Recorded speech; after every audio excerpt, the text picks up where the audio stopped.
चलिए कोई नहीं। तो today our topic is winding up of banking companies. Banking company it is nothing but it is the group of bank and it is operated through the RBI act of 1949। जितने भी banks हैं operate होते हैं किसके through the banking regulation act 1949 and company act 2013। ठीक है, याद रखना चाहिए। तो what is the winding up? Actually as we know that banking companies play a crucial role forward in mobilizing deposit and providing credit. It is the main function of banking system or bank or commercial bank to mobilize the saving, means how to make the deposit and lending of the amount. But sometimes we observe that some banks are not able to mobilize the saving and lending the amount. It creates the problem of winding up of the companies, or we can say कि winding up of the banking any banks. In such case, the law provides and winding up of any company, winding up of any bank, it is the legal action. It is the legal action. In such cases, the law provides for the winding up, which is also sometimes known as the liquidations of the banking company. Winding up ensure the orderly closure. It means कि it is closed through the order, through the court, through the taken action by RBI of the banks and protection of depositors' interest. And when there is the winding up of any companies, any banking companies, there is need to the think how to protect the interest of the depositors, how to protect the interest of the customer of the banks. And then ground for winding up of banking companies, what are the ground? And it means in what condition there is need to the apply the application for winding up of banking companies. A banking companies may be wound up under the Banking Regulation Act of 1949 and the Companies Act 2013. It's clear? जितने भी banking companies हैं, it is operated through the two acts. First act is very important, Banking Regulation Act of 1949 and the Companies Act of 2013. 45 भी एक है, लेकिन जितने भी banking system है it all the things are operated under the banking system of banking regulation act of 1949। Act हमेशा कुछ ना कुछ बनता रहता है, लेकिन बेसिकली जितने भी रेगुलेशन है all the regulation are control and act through the banking regulation act of 1949। ठीक। And the second one is Company Act 2013. ठीक है। The key ground includes what ground should be for the winding up of banking companies. First one is inability to pay debt.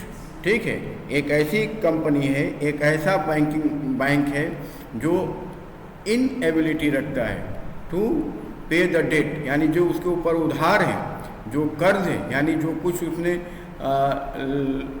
Deposit किसी का किया है। उधार कब बनेगा? Whenever the total amount of deposit by the customer that is the debt for the any bank, तो it is inability. In the some cases banks become unable to pay the debt when the banks fail to honour its obligation to creditors and depositors.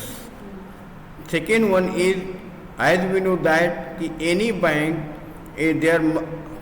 especially for the scheduled bank, must be maintain the reserve in the form of CRR and SLR. Right now, as per the current data, the rate of CRR is 4% and SLR is 18%. ठीक है, आज के date में CRR कितना है बेटा? 4% है and SLR is 18%. ठीक है, ये इसको मेंटेन करना होगा. In case any bank which are fail to maintain minimum capital and reserves.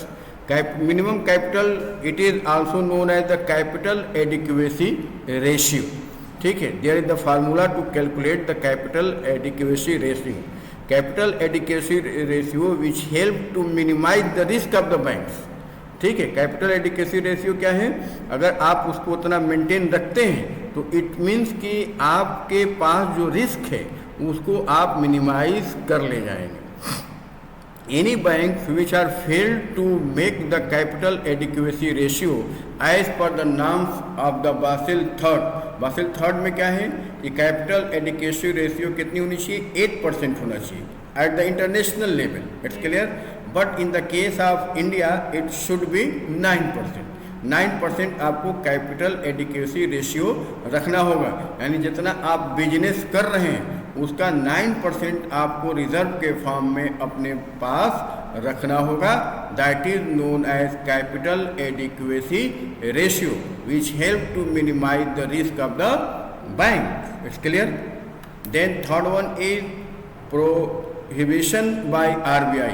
कभी कभी RBI भी रोक देती है. For example any bank which are not follow the direction of the RBI, which is not follow the interest of the not doing any work in the interest of the customer in the. तो ये तो इस condition के अंदर तो mostly non scheduled banks ही आते होंगे. नहीं, नॉन शेड्यूल्ड बैंक्स भी जो है इंटरेस्ट रखती है, मतलब keep the interest of the public and must be follow the direction of RBI. और कमर्शियल बैंक यानी शेड्यूल बैंक भी क्या है कि कभी कभी फॉलो नहीं कर पाते. जो अगर सपोज करिए कि अगर वो बर्बादी हो रहा तो कैसे करेगा? सपोज करिए कि उसके पास NPA बहुत बढ़ गया, नॉन परफॉर्मिंग एसेट, तो इस कंडीशन में कैसे कर पाएगा? It's clear? तो ये ज़रूरी नहीं है कि नॉन शेड्यूल बैंक ही हो. ठीक है, non schedule bank and schedule bank both try to follow the direction of RBI. ठीक है. And third one is suspension of businesses. If the bank suspend its operation for more than 6 months. ठीक है, कभी कभी क्या होता है कि बैंक का काम क्या है? Lending and deposit of the money. ठीक है, and other function is also that the utility functions. ठीक है,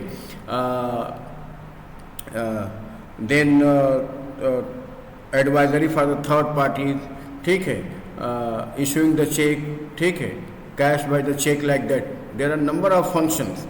Suppose that कि any banks which are not able to operate its functions for the last 6 months, 6 महीने से अपने function को operate नहीं कर पा रहा है in any circumstances. It's clear?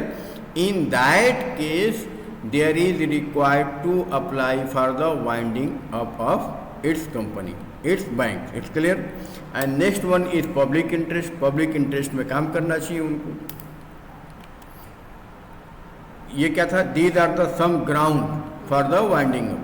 Then next क्या बेटा कि अभी मैंने पढ़ाया कि कैपिटल एडिक्वेसी रेशियो. ठीक है, तो what is the capital adequacy ratio? Capital हाँ, फार्मूला भी बता देते हैं. The capital adequacy ratio is also called the capital to risk weighted asset ratio.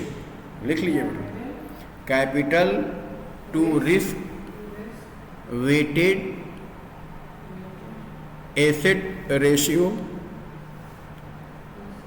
ठीक है, is a measure of banks financial strength. Of banks financial strength, यानी bank का financial strength क्या है, ताकत कितनी है. ठीक है, it shows how much capital a bank has in relation to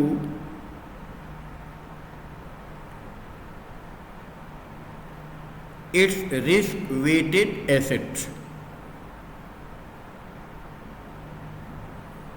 Its risk weighted asset. The formula to calculate Yes, sir. the capital adequacy ratio. Capital adequacy ratio. Note down this like this.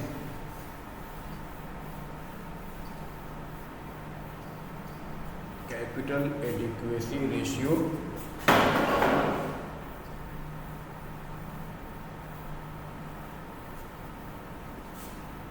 Capital adequacy ratio, CAR, means capital adequacy ratio. It is equal to tier first capital, TEIR, tier first capital plus tier second capital divided by risk weighted asset, risk weighted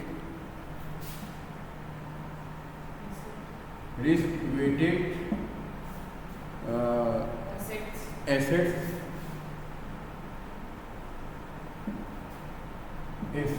multiply by 100. इस clear? Yes, sir. इसी फार्मूले से आप निकाल लेंगे. Then what are the component of capital? ठीक है. Actually there are two types of capital, tier first and tier second. What is the tier first and tier second capital? Tier first capital means the core capital. For example, equity capital, it is the core capital. यानी आपका market में bank में कितना share है, it's clear. Then disclosed reserve, ठीक. Then retain earning, आप कितना retain कर रहे हैं earning. Equity capital, disclosed reserve, ठीक है. And third one is retain earnings, यानी आप अर्निंग कितने देर तक रिटेन कर रहे हैं. It's clear. And the tier second capital, it is also known as supplementary capital. ये supplementary capital है, ठीक है. For example, subordinate debt, hybrid instrument, revaluation reserves, like that. Tier second, it is less, लिख लीजिए, note down. tier second is less reliable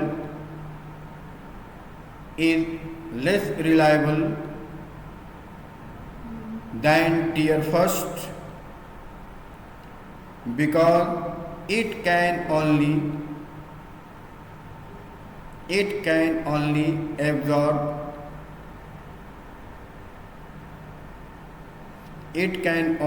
absorb losses in the case of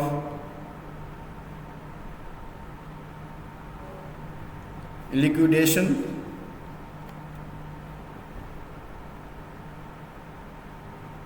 Then how to बेटा यहाँ है क्या, risk weighted asset means weight किसको कितना देंगे, किस पे कितना ज़्यादा रिस्क है. It's clear. And there are 3 types of risk. First, for example, assets are weighted, note down, assets are weighted according to the risk level. For example, suppose that there is a government bond, ठीक है.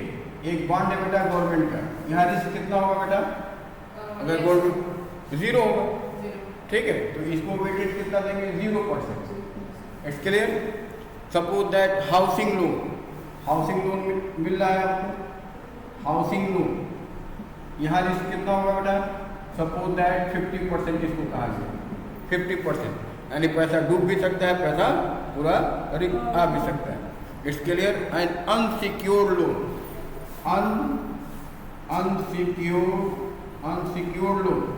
Unsecured loan के मतलब क्या है बेटा कि ऐसा loan जिसपे कोई आपने सिक्योरिटी नहीं रखी है, आपने कोई कोलेट्रल नहीं रखा है, you are getting loan without deposit any collateral, it's clear. तो इट मीन्स कि देयर इज 100% रिस्क। आप समझ में आया बेटा, there is 100% risk. It means कि how to risk assigned, it is depend upon the three types, like the government bond, there is 0% risk, risk यहाँ है नहीं, इसलिए हम इसको 0% वेट देते हैं। In the case of housing loan there might be repay or not repay on time, there is the 50% risk।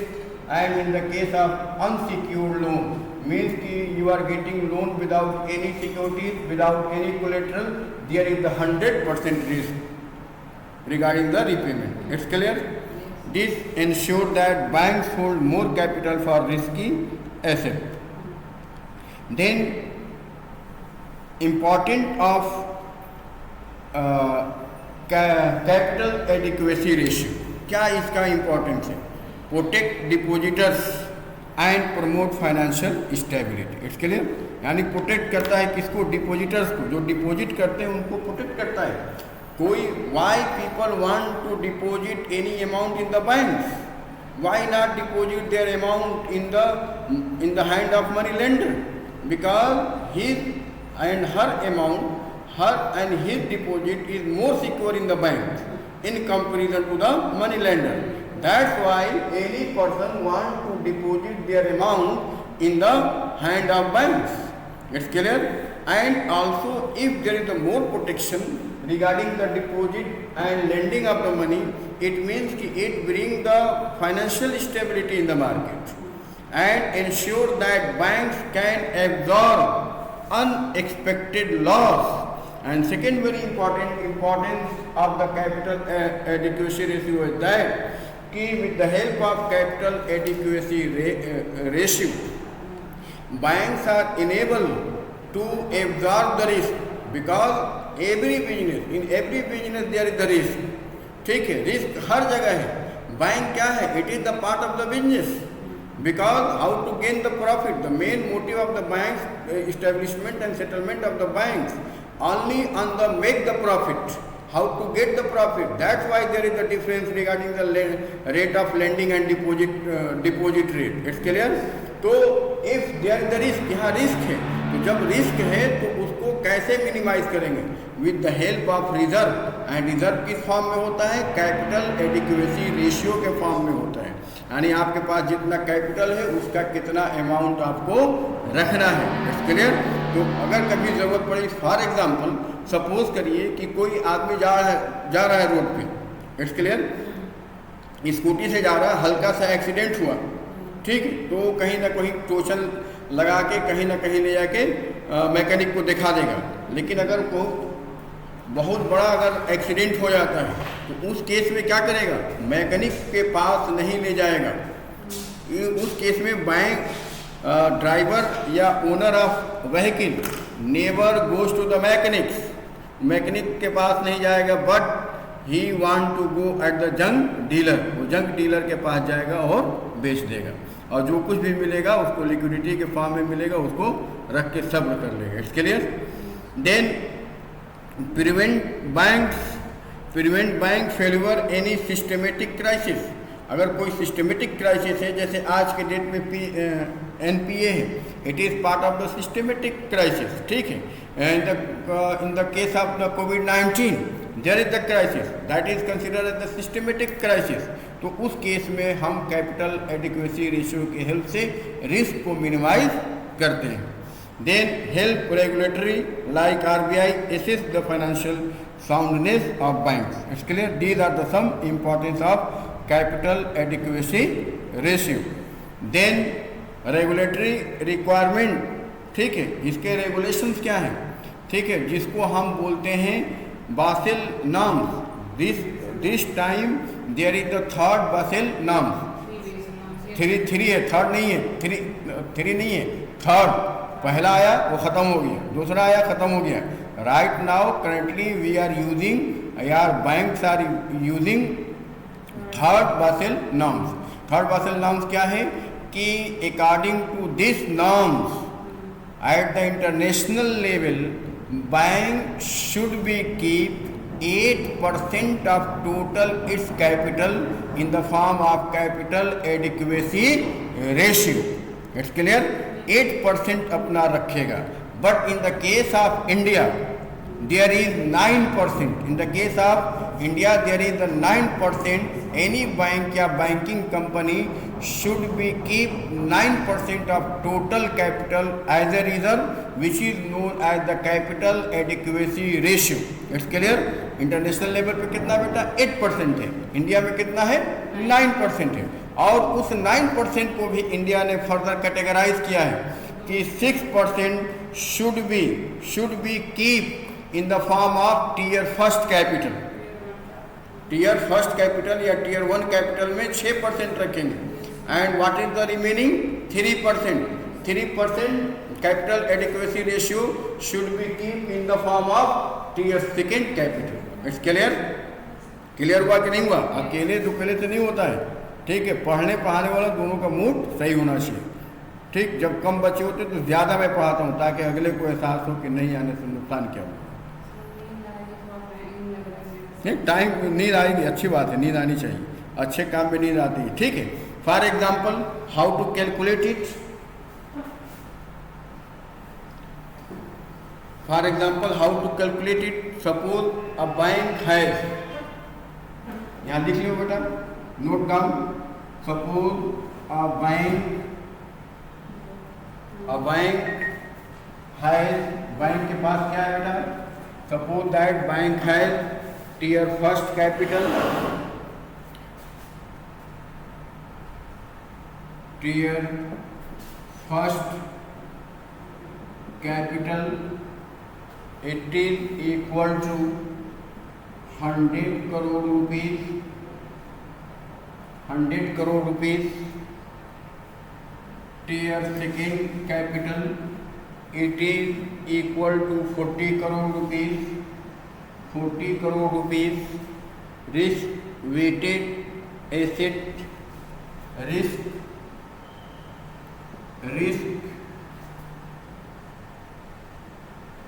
weighted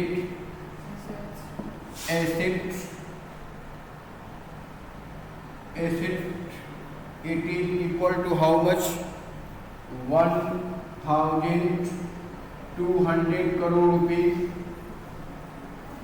1200 crore rupees। Find out the capital adequacy ratio। Find out the capital adequacy ratio। What is the amount of capital adequacy ratio? There is the simple step, put the value capital adequacy ratio, it is equal to beta tier first, amount of tier first, it is equal to 100 crore rupees plus amount of tier second capital, it is equal to 40 crore rupees, and risk weighted asset, it is equal to 1200 crore rupees multiply by 100, it is equal to 15 answer है। it is equal to 140 divided by this amount multiply by 100, this will be cancelled। कितना रहा बेटा? 15 CR। अरे बेटा 100 ही तो था sir, आपने 1200 बोला था, 12,000 करोड़ नहीं बोला था। रिस्क वेटेड 12 वो देखिए सर, उधर रिस्क वेटेड एसेट्स 1200 करोड़, आपने वहाँ 12,000। अच्छा ठीक, सॉरी फॉर दैट, अब सही हो गया, ठीक है। अब कितना है बेटा? How much? 15 ना? Yes sir. 15%, 15%, ठीक है। Then role of high court. अब आइए come to the point, our topic is winding up of banking company. पहला उसमें क्या पढ़ाया? मीनिंग, कंडीशन मैंने background, then process, then role of high court. अब उसके बाद नेक्स्ट टॉपिक है role of high court and RBI. ठीक, 5 टॉपिक अगर मैं पढ़ा दिए सर, बस कर दीजिए, एक साथ 5 टॉपिक पढ़ा दिया। अरे एक ही टॉपिक का सब टॉपिक है ना बेटा। तो सर पढ़ाएगा मतलब बहुत ज़्यादा सा हो गया। अच्छा चलो ठीक, then tomorrow I will continue it. Okay, मैं समझ। सर बच्चे नहीं आए क्लास में, मत लीजिए, अटेंडेंस लगा दीजिए, जाने दीजिए प्लीज़।